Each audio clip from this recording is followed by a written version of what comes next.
Ora, queridos alunos, estamos aqui para gravar uma aula, né? Essa da 13ª semana, e vamos falar sobre a prática de ensino da língua portuguesa. No âmbito político, educacional e social, mais especificamente nas universidades e instituições de pesquisa, tem havido uma predominância de discussão sobre o ensino da língua portuguesa no Brasil e a forma com que a língua é apresentada ao aluno nos ensinos fundamental e médio. O estudante, quando chega à escola, já está inserido em um contexto linguístico e, em se tratando do ensino de língua materna, este deve ser sempre pensado e repensado, visando a uma melhor significação e conhecimento para o contexto social. Então, exatamente o que acontece é essa questão, né? O aluno já chega, e principalmente se for a primeira vez que está indo à escola pública ou uma escola, digamos assim, fora o lar dele, né? No caso, a escola inserido ao meio social com os outros alunos.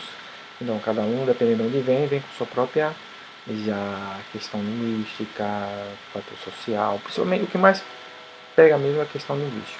Às vezes tem pessoas que vêm de outra cidade, vêm de outro estado, inclusive de outro país, que tem exatamente essa dificuldade, essa estranheza com os outros colegas, né? Ver todo mundo falando de forma diferente da sua. E a mesma coisa, os outros colegas vão ver alguém falando diferente da forma deles, né? Então, essa é uma questão que o professor tem que ter esse olhar para tratar de inserir o aluno, né? E que todos os colegas estejam, se habituem e se socializem bem, né? Então, vamos saber sobre a reflexão sobre linguagem, ideologia, escola, livre didática, metodologia. Isso é o que vamos tratar agora. A linguagem, ideologia e instrumento de poder. Então, questões ideológicas e políticas estão presentes em um contexto no qual a educação, né, o ensino da língua e cultura, a formação de professor e o conhecimento em geral ganham relevo para discussões. Então, ao destacarmos a linguagem, consequentemente abordamos o papel que a palavra possui dentro do uso da linguagem. Isto é, a palavra não é simplesmente jogada em um contexto textual, mas é empenhada e utilizada dentro de ideologias que fazem com que muitos de seus significados ganhem outros sentidos. Dependendo de onde a pessoa estiver, vai ganhar dependendo do contexto, vai ganhar outro sentido, né? Então, a de se destacar o extrai o poder das palavras que está intimamente ligado ao poder do conhecimento, forma de poder e informação. Por esse caminho no qual o Aldonildo Senna vai conduzir seu leitor para uma contextualização de ensino e palavra e linguagem que carregam como precursora de suas ações as palavras.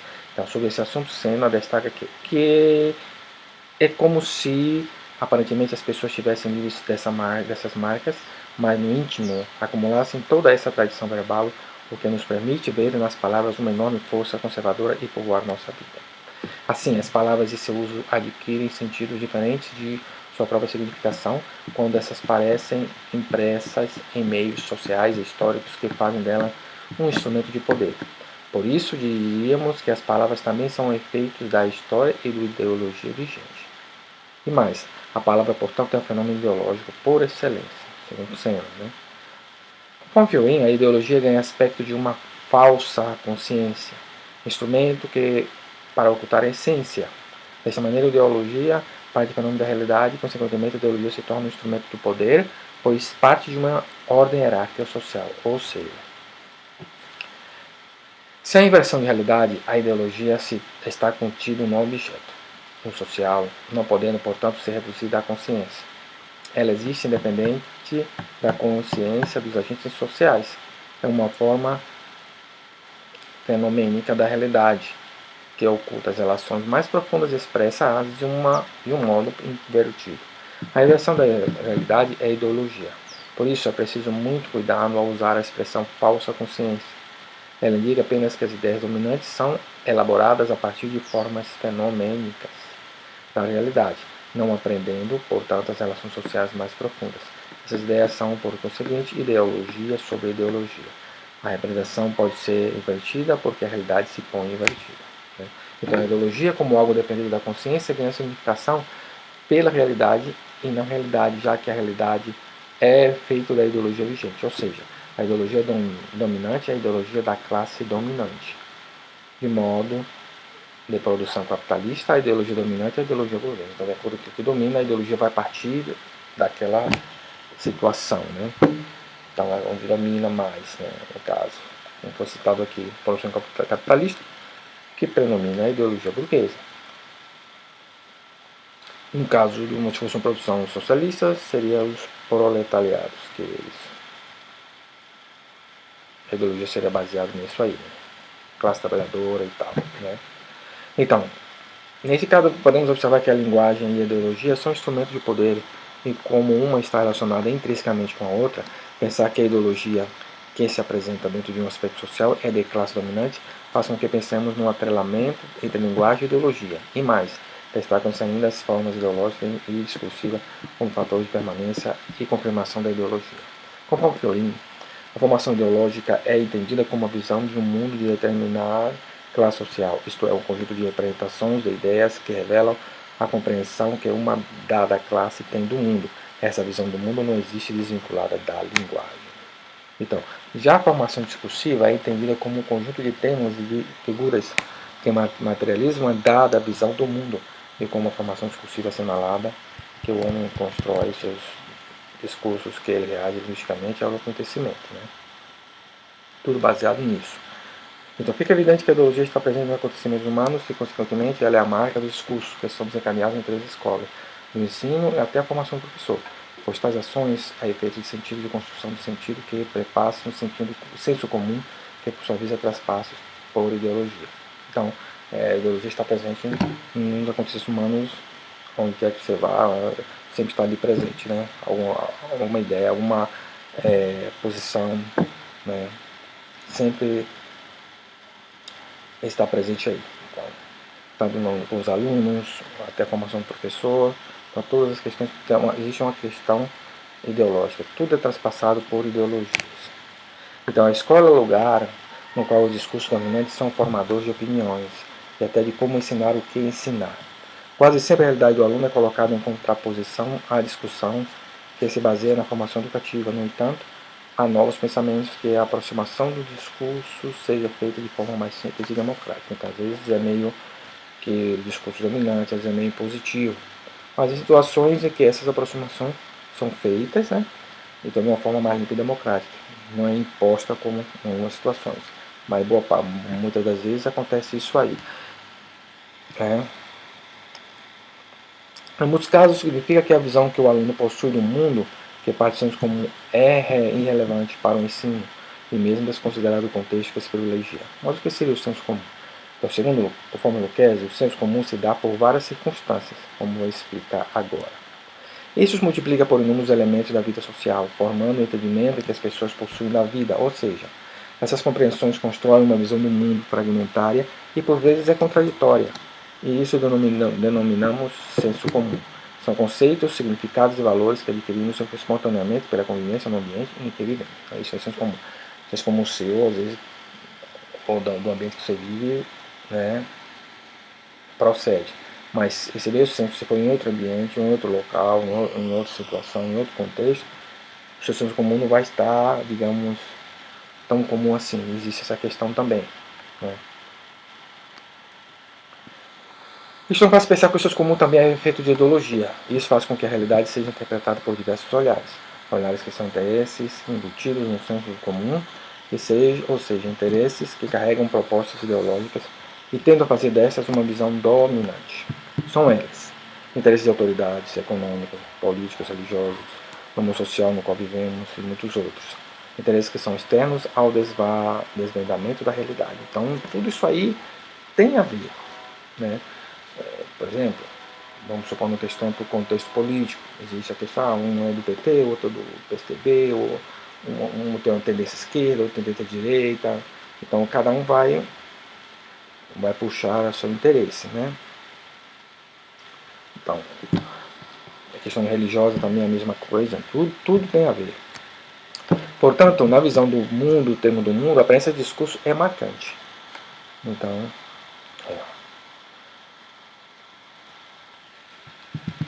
podemos dizer qual é a relevância deste para o sistema de ensino ao qual estamos hoje submetidos. E logo teríamos que a resposta mais óbvia possível seria: a escola e o livro didático são formadores de discursos ideológicos. E é sobre esse lugar e sobre esse instrumento que seremos a seguir. Então, a escola, né, onde você estuda, e o livro didático e o material que você recebe de estudo, são formadores de discursos ideológicos. São formadores, digamos assim, para que você seja um formador de opinião. Tem a ver isso aí, aquilo que você lê, aquilo que você estuda, né, que você é ensinado, muitas vezes doutrinado, é aquilo que são formadores de discursos ideológicos. A escola didática, formadora de discursos ideológicos. Então vamos, Fiorin destaca o seguinte: o discurso não é, pois, a expressão da consciência, mas a consciência é formada pelo conjunto de discursos interiorizados pelo indivíduo ao longo de sua vida. O homem aprende como ver o mundo pelos discursos que assimila e, na maior parte das vezes, reproduz esse discurso em sua fala. Exatamente. É um dos lugares em que o homem aprende a reproduzir e reproduz discursos, é justamente a escola. Conforme sei, na escola é uma instituição, por aparência, que contribui para que mais facilmente a estrutura das relações de classe seja mantida, na medida que dissimula o cumprimento dessa função. Então, por exemplo, a escola ideal, o objetivo da escola normalmente é ensinar, né? É mais cognitivo, pois existe também a questão social, existe muitas vezes ideológica, questão religiosa. Quando você vai numa escola religiosa, você estudar na escola, vai ter uma ideologia, em que normalmente você às vezes até é doutrinado por esse aspecto, né? Você tem que seguir a ideologia da instituição se você quer estudar ali. Se você não concorda com aquilo, o mais óbvio é você ir para uma escola, normalmente às vezes escola do Estado, ou uma escola que não tem vínculo religioso nenhum, para você ter uma ideia mais livre. Mas mesmo assim, você tem os professores que também têm sua própria ideologia. Então, esse é o seu contexto normalmente. A escola é. E além do mais, é fornecido livro didático para você. Vamos colocar a escola pública. Então você vai seguir aquilo que está escrito naquele livro, falando em relação ao aluno, né? E até o mesmo professor, né? O professor não pode sair, no caso, se for ensinando para ensino fundamental e médio, não pode sair muito do que está ali no material didático, senão vai ter problemas em relação aos alunos, vai ter discussão, vai ter aqueles alunos que vão questionar e tal, porque o professor não segue diferente, porque o professor não concorda e tal. Então, claro, isso em certo ponto é bom, positivo para ter um diálogo, para que os alunos pensem por eles mesmos, que eles possam ter suas próprias ideias, suas próprias opiniões. Isso é muito bom também. Em nossa experiência dentro da escola, percebemos que há uma predominância do discurso pedagógico, isto é, um dizer institucionalizado, que abarca para si todos os mecanismos ideológicos da instituição da escola, que nós comentamos. E a forma de se materializar esse discurso é conhecido por nós como livro didático. Como eu falei, é uma orientação. Por exemplo, a escola, um professor não vai pegar um livro didático e às vezes contra a instituição que ele está, não digo contra, mas que não comparte a mesma ideologia. Você sabe que são escritos por autores e cada autor tem sua própria ideologia. Você, quando lê, você percebe se a tendência do autor em relação a determinado tema, né? O livro didático, portanto, deixa de ser instrumento e passa a ser objeto. Encarna e representa a própria ideologia dominante, enquanto mascara a compreensão histórica do processo real. Exato. Eu falei para vocês. Dessa maneira, o livro se apresenta também como um instrumento de poder e de permanência da ideologia dominante, pois muitos professores se baseiam nele para planejar suas aulas e a forma com que ensinarão a língua, a língua portuguesa, né? A língua é com certeza a maior fonte de ideologias e a melhor forma de expressá-las. No entanto, o ensino que se privilegia na escola está sobre o âmbito da gramática. Assim, faz com que limite os alunos e crie preconceitos sobre o falar e o escrever mais adequado, desconsiderando que o aluno possui sobre o conhecimento do mundo. Então, tipo assim, aquela questão da gramática, de falar certinho, de acordo com o que está escrito. De acordo com a base da gramática, sem erros de pronomes, de plurais corretos, né? Conjugação do verbo correto, os pronomes de forma correta. Então esse chama-se ambiente da gramática. Então é meio que fechado isso aí. Então vamos supor que tem um grupo de alunos que está desde o começo com aquele professor, que o professor seguiu aquela linha gramatical, a norma culta de ler e escrever.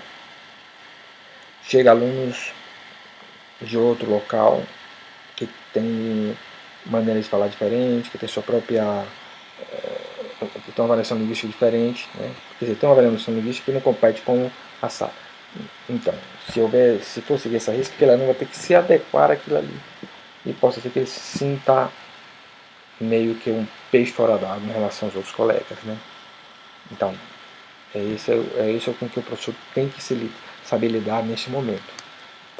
Mas, conforme cena, a organização, ideologia e ensino de língua são intimamente conectados, porém, há uma maneira de dar espaço ao aluno para que sua cultura seja considerada quando estiver diante de forma que na escola se ensina a língua.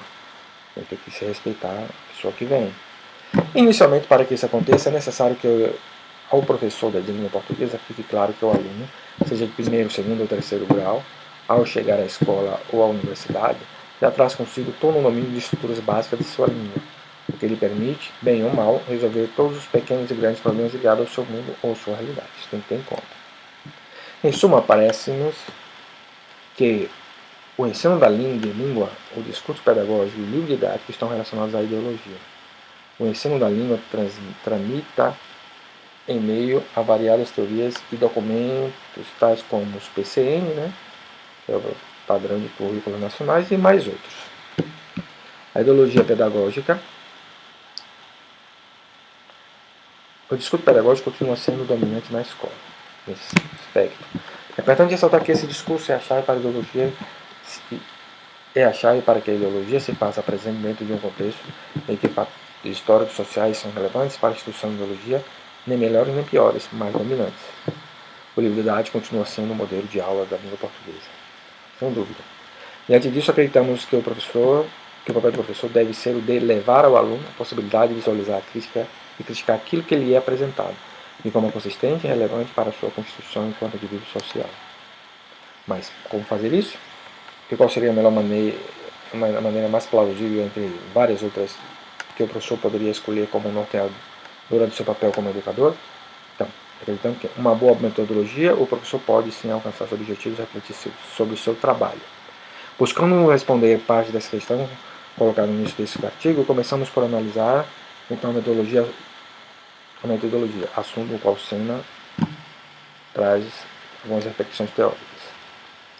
Então, metodologia de ensino à língua portuguesa.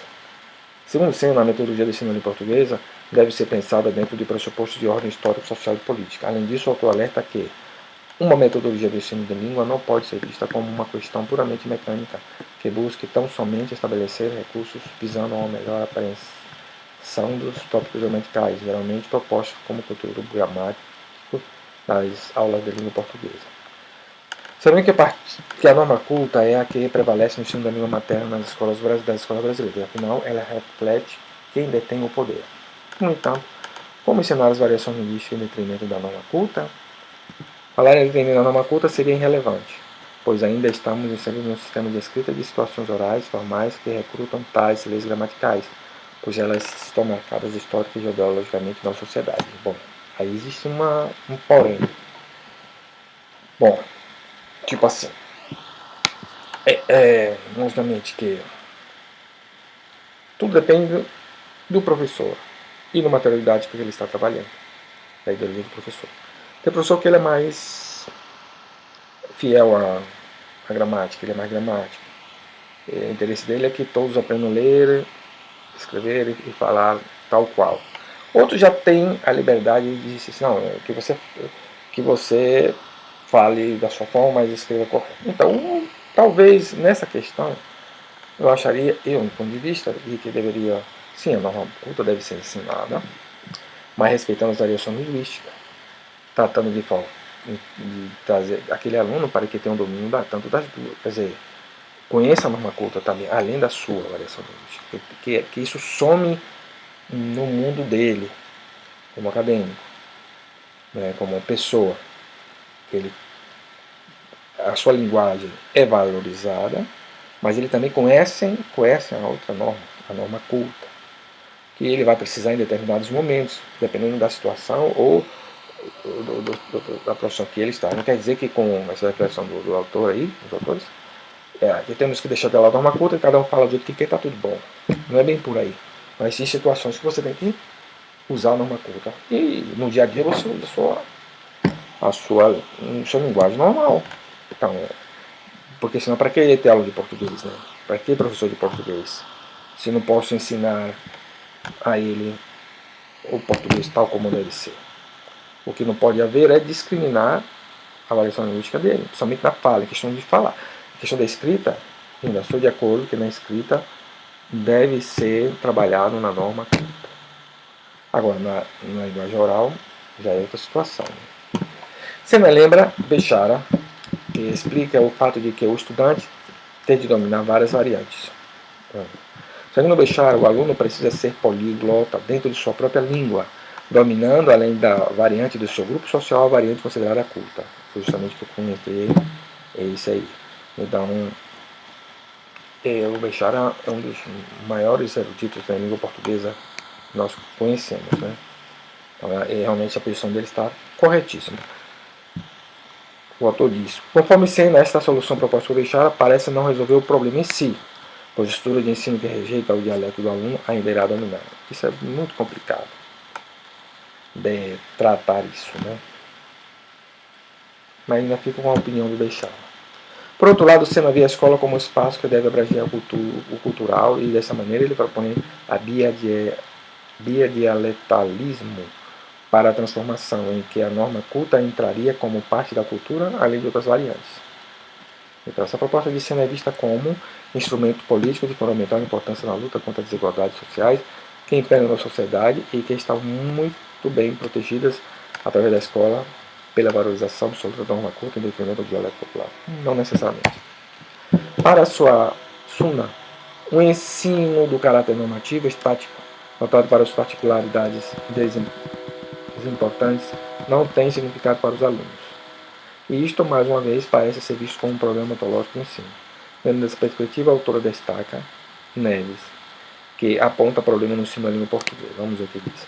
A forma como a gramática é trabalhada na escola e a separação da prática pedagógica da linguagem em 3 grandes blocos: redação, leitura, interpretação e gramática. Dentro dessa perspectiva, Suassuna aponta alternativas metodológicas que poderiam auxiliar o professor no ensino da língua materna, além de levar ao aluno um conhecimento variacional da língua, conceber a linguagem como forma de interação entre as pessoas, colocar o estudo formal da linguagem a serviço do dizer. Ensino está pautado no princípio da variação linguística. Tudo bem. As propostas nos levam a pensar na dinamicidade da língua e com uma linguagem tomada como prática simbólica, sócio-histórica, ou seja, conforme a variação entre os indivíduos, se coloca para aqueles como condição mesmo de constituição. Portanto, uma prática metodológica deve considerar que, ao trabalhar com a linguagem, principalmente a materna, o aluno, criança jovem, já é caracterizado por um efeito de constituição da linguagem que o posiciona como sujeito em uma sociedade. Sendo assim, a linguagem produz sentidos entre os indivíduos socialmente constituídos e, completando o ensino da língua portuguesa, há de ser considerado sentidos. Então, conforme Suassuna, novos elementos passam a constituir o conteúdo da aula de português: as condições de produção do enunciado, a intenção comunicativa, o papel social dos intelectores, os efeitos sentidos percebidos e conseguidos, etc. Isto porque é pela compreensão do processo de interação linguística e seus elementos que se define e se aprende o conteúdo gramatical. Trata-se, portanto, de tomar a produção da linguagem como um ato de reflexão. Muito bem. Então, devemos se atentar para o fato de que o público para quem se ensina português é o ponto de partida para quem almeja trabalhar com uma metodologia que corresponde à realidade dos alunos. Pois é dado ressaltar que estamos lidando com indivíduos que são efeitos e constituídos por linguagem, isso é sujeito de linguagem. Então, Suassuna ressalta que, se vemos a escola como espaço privilegiado de produção e socialização do conhecimento, temos que admitir que uma das suas funções essenciais é exatamente o ensino da leitura e da escrita, mas não postulamos aqui o domínio mecânico dessas habilidades, e sim a conquista pelo aluno de novas formas de conhecimento.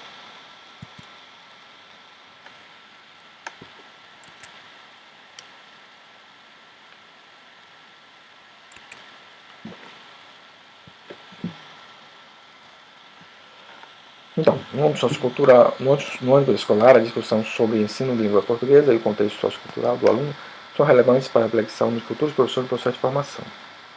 Então, o ensino da gramática normativa do Brasil, embora haja teóricos que buscam novas reflexões e alternativas para o assunto, ainda é caracterizado pelo tradicional. Bezerra destaca que, tradicionalmente, o ensino da língua portuguesa no Brasil se volta para a exploração da gramática normativa em uma perspectiva prescritiva, quando se impõe um conjunto de regras a ser seguido, do tipo concordância verbal e nominal, e também analítica, quando se identifica as partes que compõem um todo com suas respectivas funções, do tipo funções sintáticas dos termos, orações e elementos da palavra. Então, enfatizando o assunto do ensino tradicional da língua portuguesa no Brasil, muitas contribuições teóricas surgiram ao longo do último século para explicar a relação e efeitos entre o ensino e a aprendizagem da língua. Bezerra apresenta várias contribuições teóricas e inovações metodológicas, com o intuito de argumentar sobre o ensino da língua portuguesa nos contextos teórico-metodológicos. São eles. Inúmeras são as teorias que, de formas variadas em níveis diversificados, influenciam a metodologia do ensino da língua portuguesa. No entanto, nas duas últimas décadas do século XX e os primeiros anos do século XXI, alguns têm destacado a teoria socio-interacionista vygotskiana de aprendizagem, as de letramento e as de texto-discurso, que possibilitam considerar aspectos cognitivos, sociopolíticos, administrativos e linguísticos envolvidos no processo de ensino e aprendizagem de uma língua. Inúmeras formas de metodologia de língua portuguesa surgiram ao longo dos anos. No entanto, para Geraldi, antes mesmo de se discutir sobre metodologia de ensino, é necessário entender a concepção de linguagem que se trata na escola. Então, fundamentalmente, três concepções podem ser apontadas. A linguagem é a expressão do pensamento, né? A linguagem é um instrumento de comunicação.